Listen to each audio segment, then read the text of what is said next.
Hey everyone, just sitting here fixing things and stuff today, and I want to talk about a 2013 Jeep Compass that was overheating due to the radiator fan not turning on. When your car is overheating, there are so many things that could be going on that I usually try to start with the easiest things first. That one of those being checking to make sure that the coolant levels are right, which they were. You can see here on the reservoir, it's at the right level. There's no coolant leaking or anything, but I did notice as the car temperature gauge was going up over the middle point into hot, this radiator fan right here should be turning on. And even as it was getting 3/4 of the way to hot and up towards hot, this fan was not turning on.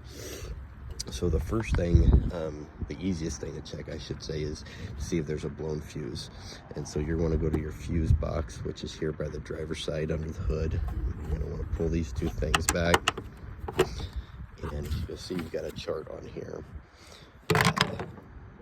The fuse that runs the radiator fan on this car is 15.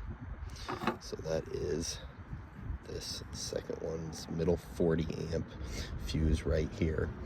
And what you could do is pick one of those up for about less than 10 bucks and pull this fuse out, put a new fuse in, and then let the car run. It's going to have to get over the middle point on your temperature gauge, but if the fuse was blown, then once you see that gauge start to go up over the middle point, that fan should turn on. And if the fuse was the issue, you'll see that fan turn on and your problem be solved. In my case, it did not fix the issue.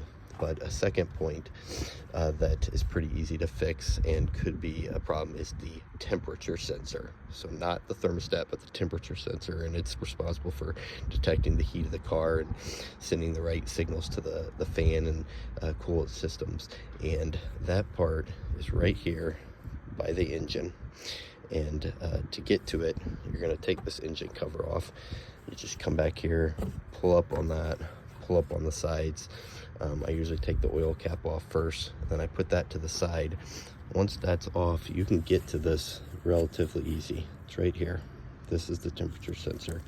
It's got a simple little clip here where you can stick a screwdriver in there and just release the clip, pull it up, and then you're going to have to twist that temperature sensor off. Maybe use a little bit of a screwdriver to kind of pry it off, but there's no screws or any bolts or anything that you have to release. You just got to take this clip off, twist the temperature sensor out, put the new one in, then put the clip back on. And I did that the other day. I don't have time to do it right now, but it fixed the problem. So obviously my temperature sensor was bad, and once the car started getting over the middle point on the temperature gauge, after I replaced the temperature sensor, the fan did turn on. So that was my problem. And just two easy things you can check: the radiator fan fuse, and then if that doesn't fix it, the temperature